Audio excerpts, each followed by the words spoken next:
Hi everybody, welcome to Therapy Corner. I'm Dr. Amelia Aldeo. I'm a Yale-trained clinical psychologist, and today I wanted to talk to you about obsessive compulsive disorder, or OCD. So OCD is characterized by obsessions and by compulsions. So what are obsessions and what are compulsions? Well, obsessions are basically intrusive thoughts, images, or impulses that the person with OCD experiences, and they give them a lot of anxiety and a lot of distress. And they try not to have them. They try to ignore them, to suppress them, to get rid of them, because again, they generate a lot of discomfort. So let me give you an example. Let's imagine that somebody has fears about contamination, and they go on the subway or the bus, and they touch a pole. Hours later, they might begin to have all kinds of intrusive thoughts about how they might be sick because of what they touched earlier in the day. And no matter what they tell themselves, they keep thinking that they're sick, that they're gonna get sicker, that they're gonna have a big health problem, that they might even die. So these thoughts keep popping throughout the day, they pop at night, they pop the following day, and the person does not want to have them anymore. They know they don't make a lot of sense, and yet they can't help themselves. They can't help but have them. So let me give you another example. Let's imagine that somebody has checking concerns. So they leave the house, they lock the door, and then a few blocks later, they begin to have intrusive thoughts. Oh my gosh, what if I didn't lock the door? What if the door is open? What if somebody comes in and steals all my stuff? The person is probably 99.9% sure that they locked it, and yet they can't help but have the intrusive thought of having left it unlocked, or the intrusive imagery, right, of imagining the door wide open or somebody coming into their apartment. So now let's talk about compulsions. Well, the compulsions are behaviors or mental acts that the person engages in order to try to control, to suppress, to ignore the various obsessions that they have. So for example, somebody who has fears about contamination may engage in a very sophisticated cleansing ritual.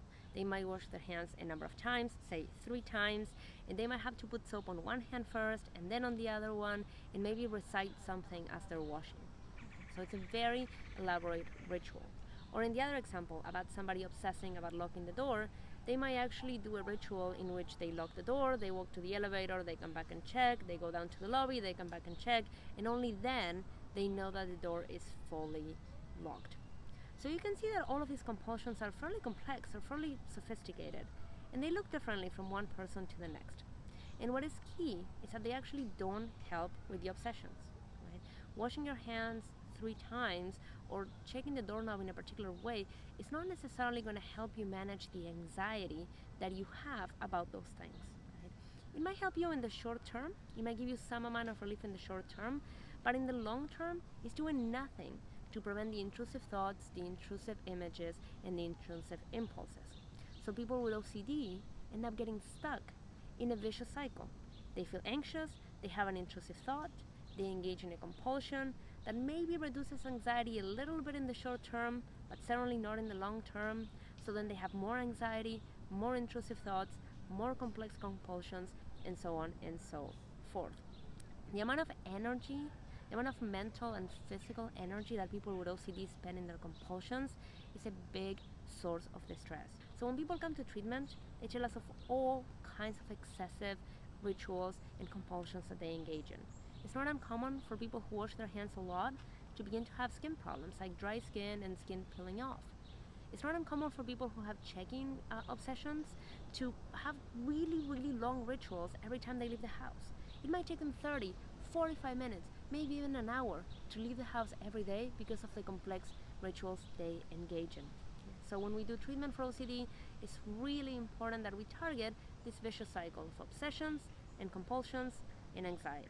So every OCD presentation is different. People can have very different types of OCD. Some people are more concerned with contamination, other people with checking, other people with order, other people with hoarding, other people may have more intrusive thoughts, for example, about sex or about religion, and so on and so forth. And also what's really important is that the same person may go through different types of obsessions over time. So somebody may first have contamination fears or contamination obsessions, but then they become really preoccupied with checking or with placing things in a particular order. So it's very important that as clinicians, we do very thorough assessments of the OCD presentations of our clients. If you suspect that you or someone else in your life has OCD or any other mental disorder for that matter, please consult with a mental health professional. And as always, if you have any questions, any comments, please leave them in the section below. And if you enjoy the content, please like the video, subscribe to the channel, and share with people in your life. Thank you so much, and I'll see you guys next time. Bye bye.